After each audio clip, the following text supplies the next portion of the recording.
Resident Evil, released in 2002 and directed by Paul W.S. Anderson, serves as an adaptation of the popular video game franchise of the same name. The narrative unfolds in the underground research facility known as the Hive, which is owned by the Umbrella Corporation, a powerful entity involved in biogenetic research.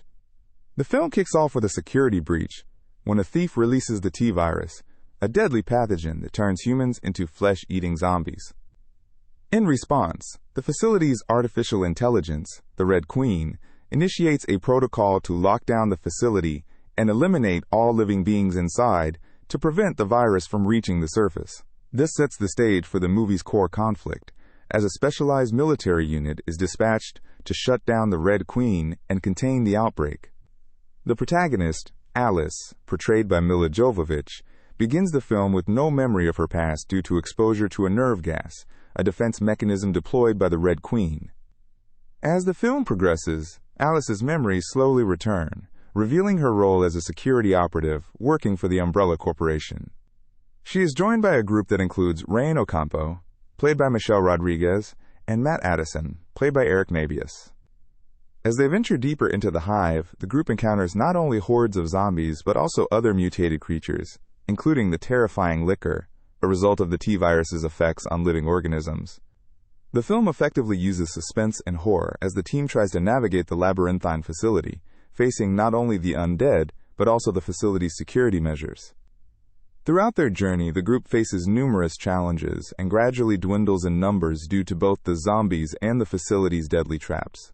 Tension escalates as they reach the Red Queen's chamber, where they disable the AI, temporarily halting its homicidal actions. However, this decision inadvertently releases the liquor, escalating the danger. The situation becomes even more complex when it's revealed that Matt is, in fact, an undercover activist seeking to expose Umbrella's unethical experiments, and that Alice has her own hidden agenda tied to her former lover Spence, who also turns out to be the one responsible for the initial T-virus theft. This intricate web of personal motivations adds layers to the characters and their interactions, enriching the narrative beyond a simple horror story. The climax of Resident Evil is marked by intense action sequences and revelations. As Alice and the remaining survivors battle their way to escape, Spence meets his demise at the hands of the liquor, after attempting to secure the T-virus for himself. In a tense showdown, Alice and Matt manage to defeat the liquor, but not without sustaining injuries. As they finally reach the surface, they are intercepted by Umbrella scientists and military personnel, who take Matt away for experimentation after observing his infection from a liquor scratch. Alice is subdued and placed back into the mansion above the Hive, where she regains consciousness alone and in a sealed room. This ending not only sets up a sequel, but also underscores the pervasive influence and moral ambiguity of the Umbrella Corporation. The film concludes with Alice stepping out into a devastated Raccoon City, providing a chilling glimpse of the world's descent into chaos due to the T-virus outbreak. This cliffhanger ending leaves audiences with a myriad of questions about the fate of humanity and Alice's next steps.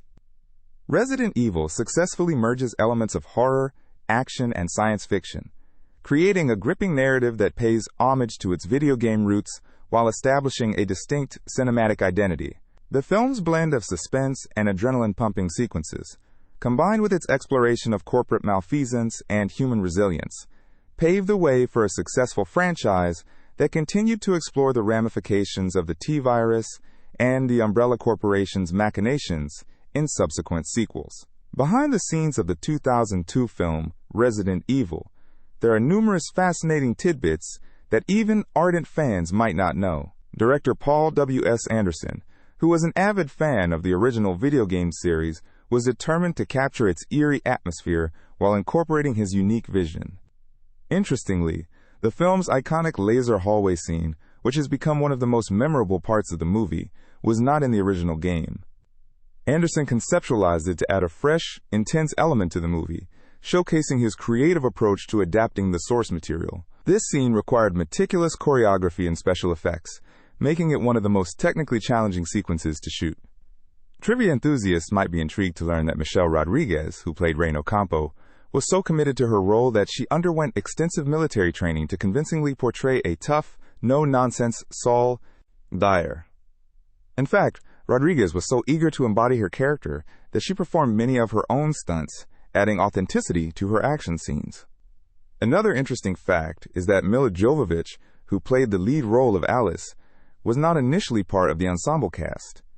Her addition was a later decision, driven by her strong screen presence and ability to carry the film's intense and physical demands.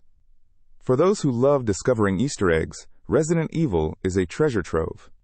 The film pays homage to its video game roots in subtle ways, such as the naming of the Red Queen, the AI antagonist, which is a nod to Through the Looking Glass by Lewis Carroll. Moreover, the film's soundtrack is peppered with musical cues that fans of the game might recognize, helping to weave the two mediums together.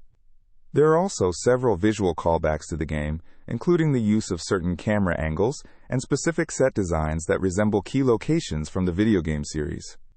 From a psychological perspective, Resident Evil delves into themes of corporate greed and bioethics, reflecting societal fears prevalent at the time of its release.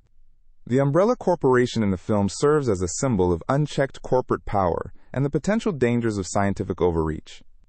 The film explores the psychological tension of survival against an unknown, mutating enemy, tapping into primal fears of contagion and loss of control. These elements not only heighten the suspense, but also create a narrative that resonates with viewers on a deeper, more instinctual level. The impact and legacy of Resident Evil are significant, particularly in how it helped pave the way for future video game adaptations. While previous attempts at adapting video games into movies had seen mixed results, Resident Evil demonstrated that such adaptations could be both commercially successful and culturally influential. The film's blend of horror, action, and science fiction created a template that many subsequent video game movies would emulate, establishing a new genre of entertainment that appealed to both gamers and general audiences alike. Ultimately, Resident Evil has left an indelible mark on both the horror genre and the world of video game adaptations. It spawned a lucrative franchise that includes multiple sequels, animated films, and a reboot. The film's success also contributed to the growing popularity of zombie and post-apocalyptic narratives across various media. Its enduring influence can be seen in the way it reshaped audience expectations for video game adaptations, proving that with the right blend of creativity, respect for source material, and engaging storytelling, such films can achieve remarkable success and cultural longevity.